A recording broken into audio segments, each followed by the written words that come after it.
It's amazing.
ये gate of town check कर रहा है, लेकिन अंदर ना तो वीडियो बना सकते हैं और ना फ़ोटो ले सकते हैं।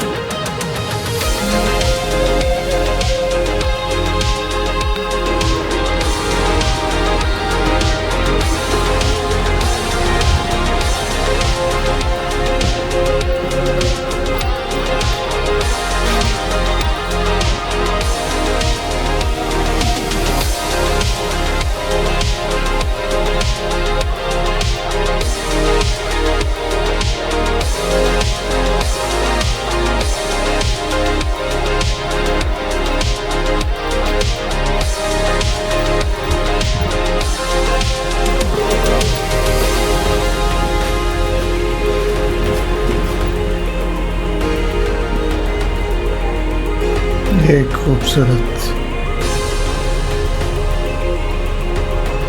चर्च है, गेट ऑफ डॉन। इसको बाहर, अब मैं आ गया बाहर से इसका व्यू देखते हैं।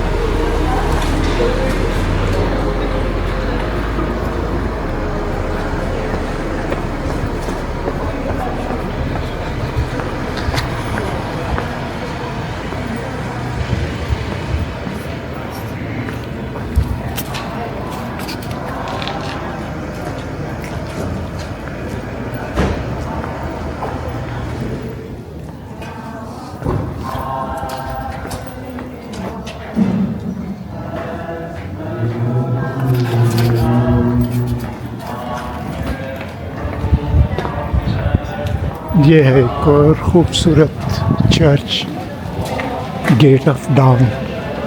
ये भी बहुत पुरानी हिस्ट्री है इसकी।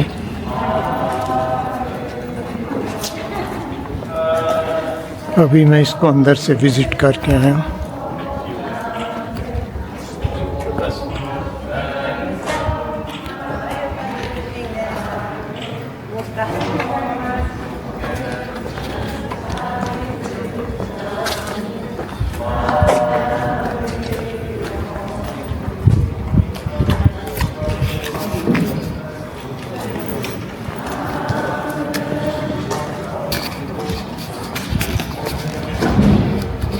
इसकी क्या हिस्ट्री है।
ये चलते चलते मुझे लगता है कि टर्किश एम्बेसी होगी। टर्किश फ्लैग लगा हुआ है, ये डेफिनेटली टर्किश एम्बेसी होगी।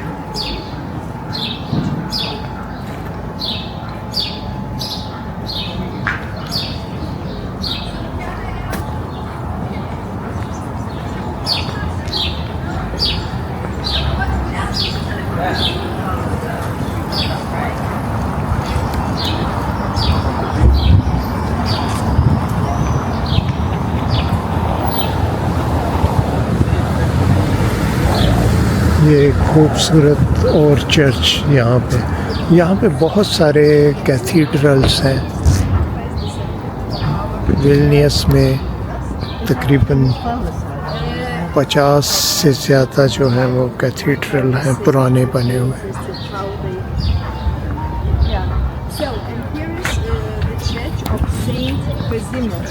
There are 10,000.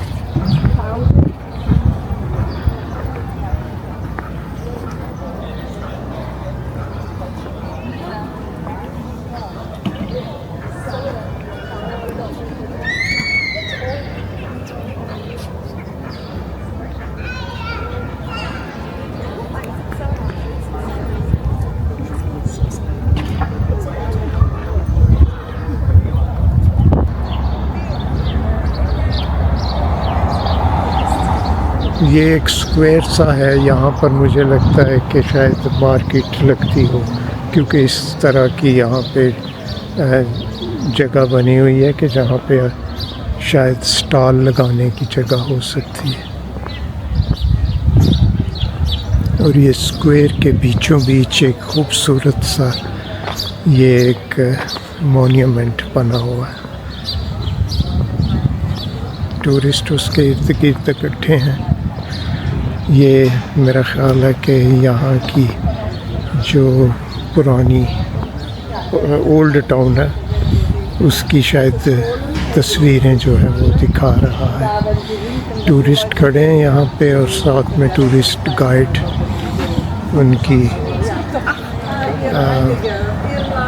उनको ब्रीफिंग दे रही है। और इस स्ट्रीट ये बहुत हिस्टोरिक स्ट्रीट है और इसके साथ बहुत सारी जो हैं हिस्टोरिक चीज़ें वो वाबस्ता हैं। अभी उसको विज़िट करता हूँ और वहाँ पे जाके फिर दोबारा उसके बारे में बात करती हूँ। यहाँ पे स्क्वायर में एक और खूबसूरत सा पॉइंट आया, खूबसूरत बिल्डिंग्स हैं यहाँ पे। और ये सामने एक बार फिर से कोई ऑर्थोडॉक्स चर्च है वो नज़र आ रहा है। तो नीचे मुझे लगता है कि स्वीडिश एम्बेसी है, क्योंकि वहाँ पे स्वीडिश फ्लैग और यूरोपीय यूनियन का फ्लैग लगा हुआ। मुझे ये लगता है कि यहाँ पर ज़्यादातर एम्बेसीज़ हैं इस एरिया में। अभी मैंने टर्किश एम्बेसी देखी थी और एक और एम्बेसी देखी थी। ये सामने भी एक फ्लैग लगा हुआ है। यहाँ पे इस साइड पे स्वीडिश एम्बेसी लग रही है मुझे।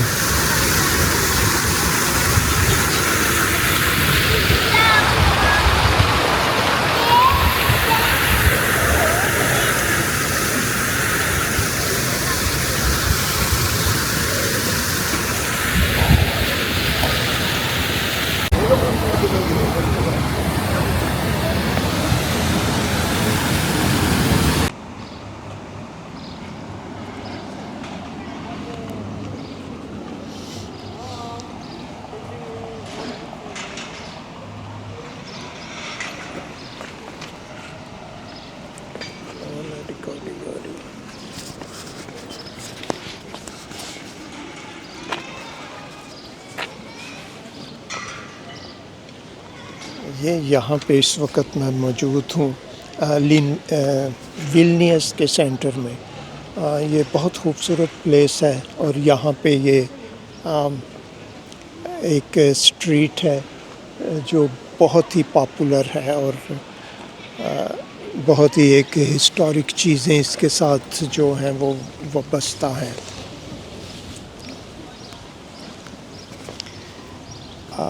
यहाँ पर एक्चुअली पहले ज़्यादा जो थे वो जूश कम्युनिटी बहुत ज़्यादा थी।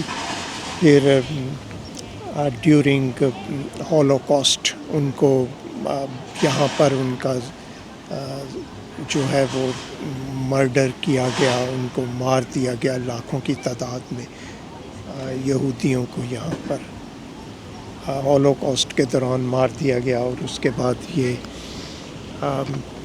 आजकल ये एक खूबसूरत डिस्ट्रिक्ट है, एक खूबसूरत स्ट्रीट है जहाँ पर मुख्तलिफ़ किस्म के कैफ़े हैं, बार हैं, इसके अलावा और शॉप्स हैं। तो अभी उसको भी जाके विज़िट करते हैं। तो क्योंकि विल्नियस की अगर आप लिथुआनिया की हिस्ट्री की बात करें तो लिथुआनिया की हिस्ट्री बहुत ही पुरानी है। बेसिकली ये कोई आज की बात नहीं, सदियों पुरानी हिस्ट्री है इसकी। 11वीं सदी में शुरू हुई और फिर उसके बाद 1258 में यहाँ पर किंग मिंडोगास ने यहाँ पर जो बाल्टिक ट्राइब थे उनको इकट्ठा करके, यूनाइट करके अपनी बादशाहत जो थी वो शुरू की और अपने सर पर बादशाहत का ताज रखा। इसकी इब्तदाई हिस्ट्री ऐसी है कि यहाँ पर सिर्फ चंद बाल्टिक ट्राइब मौजूद थे, लेकिन किंग मिंडोगस ने यहाँ पर उनको यूनाइट किया और ये एक छोटी सी जो बादशाहत थी वो यूरोप की सबसे बड़ी बादशाहत बन गई। और इनकी बादशाहत और इनकी एम्पायर इतनी वसी हुई कि यहाँ से शुरू हो के बाल्टिक सी से तो ब्लैक सी तक इनकी रियासत जो थी वो वसअत पा गई। बेसिकली अगर देखा जाए तो ये जो लिथुआनिया है ये रशिया से भी पुराना कंट्री है।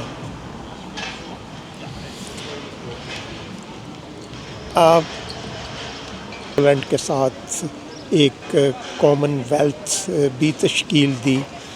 इनके साथ पोलैंड की हिस्ट्री जो है वो बहुत ज़्यादा शेयर करती है।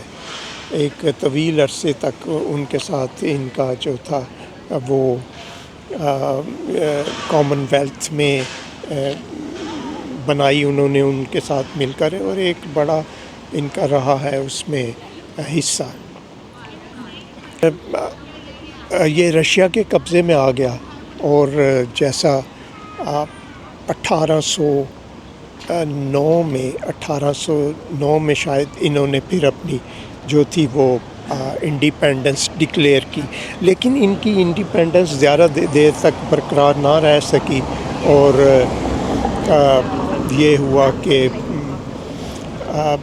दोबारा से जर्मन नाज़ी ने इनकी हुकूमत पर कब्ज़ा कर लिया। अब 1940 से 1945 तक ये फिर नाज़ी जर्मन्स के अंडर रहे और फिर उसके बाद रशिया ने इनको ज़बरदस्ती सोवियत यूनियन में शामिल कर लिया।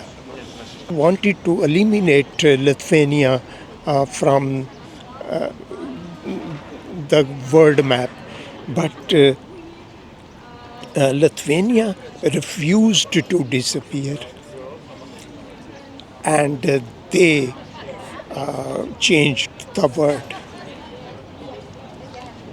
और उसके बाद ये इस लिहाज से इन्होंने दुनिया को चेंज कर दिया, क्योंकि यहाँ पर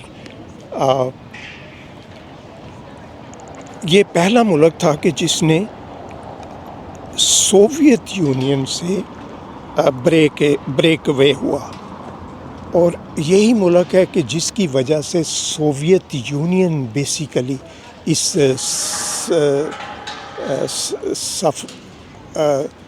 दुनिया से बिखर गई, टूट गई। और सोवियत यूनियन के फिर टूटने के बाद 15 ममालिक जो थे वो सोवियत यूनियन से ब्रोक अवे हुए और 15 नए ममालिक बने, जिनमें सबसे पहला मुल्क यही था लिथुआनिया, जिसने 1981 में एक बहुत बड़ी यहाँ के लोगों ने एक रेवोल्यूशन शुरू की आज़ादी के लिए, और बाल्टिक सी के एक कोने से लेकर दूसरे कोने तक 2 मिलियन से ज़्यादा लोगों ने यहाँ पर ह्यूमन हैंड टू हैंड खड़े होकर ह्यूमन चेन बनाया, जिसमें 2 मिलियन से ज़्यादा लोगों ने शिरकत की। और सब्सिक्वेंटली 1990 में ये पहला मुल्क था जो सोवियत यूनियन से ब्रेक अवे हुआ और इसने अपनी आज़ादी डिक्लेयर की। और इसको फॉलो करते हुए उसके बाद सोवियत यूनियन बाल्टिक के दूसरी बाल्टिक रियासतों ने अपनी आज़ादी जो थी वो डिक्लेयर की कि ये यूरोप की सबसे पुरानी जो है वो एम्पायर है। और उसके बाद क्योंकि ये यूरोपीय यूनियन के लिए इंतहाई एक स्ट्रेटजिक कंट्री था, स्ट्रेटजिक पॉइंट था, जल्द ही इसको यूरोपीय यूनियन का मेंबर बना लिया गया, नेटो का मेंबर बना लिया गया।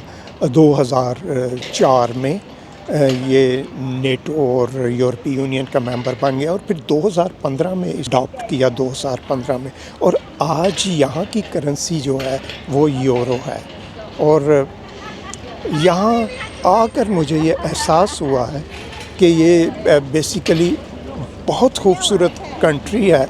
और मैंने आज तक सुना था कि बहुत सारे ममालिक ऐसे हैं, उसके बारे में बात करें अगर कि ये मुल्क जो है ये बहुत ही अंडररेटेड कंट्री है।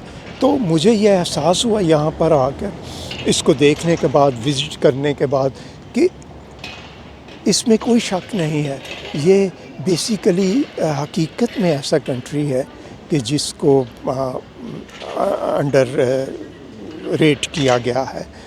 तो लेकिन ये बहुत खूबसूरत मुल्क है। यहाँ पर अभी मैंने देखा, यहाँ पे बेशुमार टूरिस्ट हैं, बहुत सारे टूरिस्ट जो हैं वो नॉर्थ अमेरिकन टूरिस्ट हैं, ब्रिटिश हैं, यूरोपियन तो हैं ही, पूरी दुनिया से यहाँ पर टूरिस्ट जो हैं वो देखने को मिलते हैं। तो यहाँ पर आके एक अजीब तरह की बहुत अच्छी फीलिंग हुई। और आप ये कंट्री रिकमेंडेड है विज़िट करने के लिए। तो ये यहाँ से हम अभी उस स्ट्रीट की तरफ चलते हैं और मज़ीद बातें आपसे होती रहेंगी।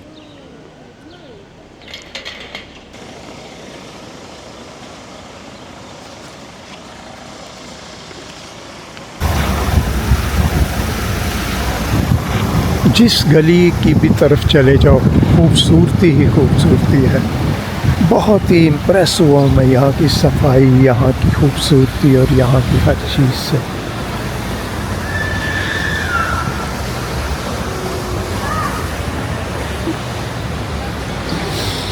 अब मैं वॉक करते हुए पिलियस स्ट्रीट की तरफ जा रहे हैं।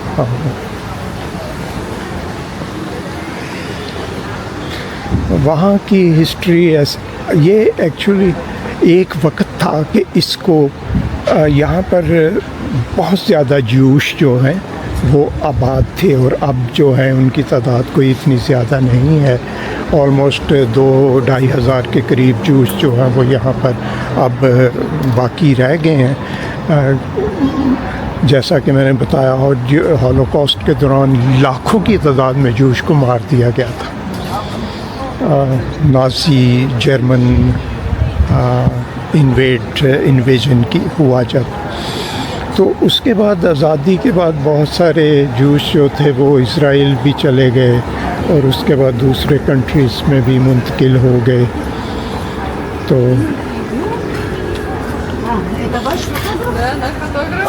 ये एक और खूबसूरत चलते चलते, यानी हर 2 कदम के बाद आपको एक खूबसूरत चर्च, कैथीड्रल और इस किस्म की कोई ना कोई चीज़ जो है वो नज़र आएगी।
अभी यहाँ पे इसी स्ट्रीट पे चलते हुए मैं उस पॉइंट पे पहुँच जाऊँगा कि जहाँ से मुझे सामने पहाड़ी के ऊपर वो कैसल नज़र आएगा, जिसका नाम है गैडिनिगस। मुझे जो उसका प्रोनाउंसिएशन याद पड़ता है वो शायद उसको कहते हैं गैडिनिगस। अगर सही नहीं होगा मैं वहाँ पे लिख दूँगा, उसका प्रोनाउंसिएशन आप करेक्ट कर सकते हैं। अब मुझे वो यहाँ से नज़र आना शुरू हो गया है। ये रास्ते में एक छोटा सा अपने फ़न का मुजाहरा कर रहा है, गिटार बजा रहा है। अब ये लड़की है कि लड़का बाल उसके आगे हैं, तो सामने उसने रखा हुआ, उसमें लोग पैसे वगैरह डाल सकते हैं उसके इसकी फ़न की कदर करते हुए। यानी बेसिकली वो इन चीज़ों के लिए हॉबी है उसकी, या किसी हॉबी के लिए या किसी प्रोजेक्ट के लिए भी पास लोग जो हैं वो पैसे इकट्ठे करते हैं, और इस किस्म का जो है वो उनके पास अगर कोई है फ़न तो वो उसको आवाम के सामने रखते हैं और कुछ फंड्स इकट्ठे करते हैं अपने प्रोजेक्ट के लिए, अपनी तालीम के लिए वगैरह वगैरह।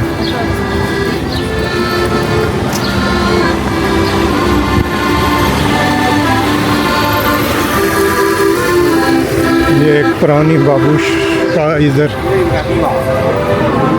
वो हारमोनियम बजा रही थी,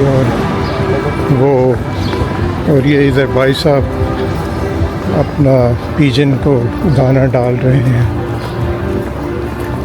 ये अब मैं उस पॉइंट पे पहुंच गया हूँ जिस जगह को मैं देखना चाहता था।